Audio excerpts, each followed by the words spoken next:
La conférence sur l'investissement qui s'est tenue cette année à Johannesburg a porté ses fruits pour l'Afrique du Sud. Plus de 20 milliards de dollars d'investissement lui ont été promis.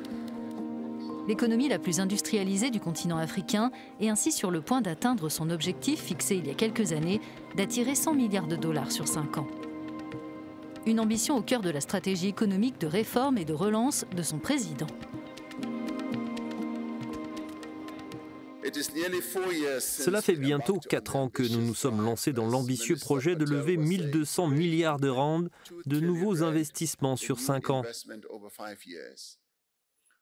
Malgré l'impact de la pandémie, au moment de la 3e conférence sur l'investissement en Afrique du Sud en 2020, nous avions enregistré des engagements en matière d'investissement pour un total de 774 milliards de rand.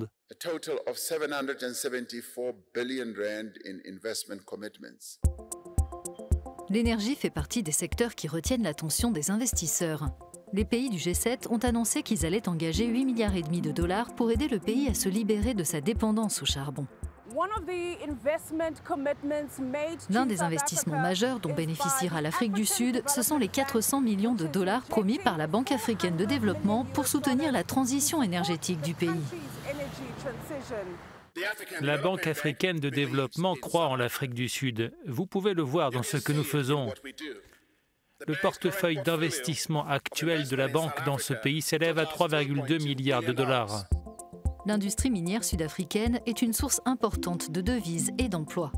Le boom actuel des matières premières alimente la confiance des investisseurs. Je pense que vous avez remarqué que sur les quelques 50 milliards de dollars qui ont été obtenus grâce à la campagne d'investissement en Afrique du Sud, l'industrie minière représente un peu plus de 10 milliards de dollars. Nous avons vu que certaines sociétés minières se sont engagées à investir dans différents secteurs de l'exploitation minière, le platine étant la composante la plus importante de cette campagne d'investissement. Selon les prévisions du gouvernement, quasiment tous les grands secteurs de l'économie sont en passe de se relever des effets de la pandémie et de renouer avec la croissance. L'Afrique du Sud, qui fait partie des BRICS aux côtés de la Chine et de l'Inde notamment, s'attelle à renforcer la qualité de ses infrastructures routières et portuaires pour permettre aux exportateurs d'atteindre facilement les marchés internationaux. Le pays où une classe moyenne émerge de plus en plus appartient à la zone de libre-échange continentale africaine, le plus grand marché unique au monde. Nous avons de très importantes ressources en platine, mais aussi de vastes ressources d'or. Nous avons encore du charbon, il est toujours utilisé dans le monde. Et la clé, c'est que nous devons aller plus loin, ne pas nous contenter de sortir ces matières premières du pays, mais créer des industries à partir de ces matières premières. Parallèlement, les entreprises françaises ont annoncé plus de 2 milliards de dollars de nouveaux investissements dans la santé, le tourisme, la vente au détail, l'industrie manufacturière et l'agroalimentaire. La France est présente en Afrique du Sud depuis de nombreuses années. Nous avons ici plus de 400 entreprises qui emploient 65 000 personnes. Nous sommes en réalité dans un environnement multisectoriel. Nous avons déjà engagé en 2019 un investissement d'un peu plus d'1 milliard de dollars pour ce qui concerne les entités françaises.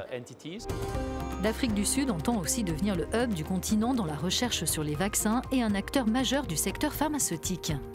Dans cette optique, un environnement commercial propice incite de grands fabricants mondiaux de médicaments à accroître leur présence dans le pays. Aspen a été l'une des premières entreprises à s'engager. Cela concernait un montant d'environ 200 millions de dollars.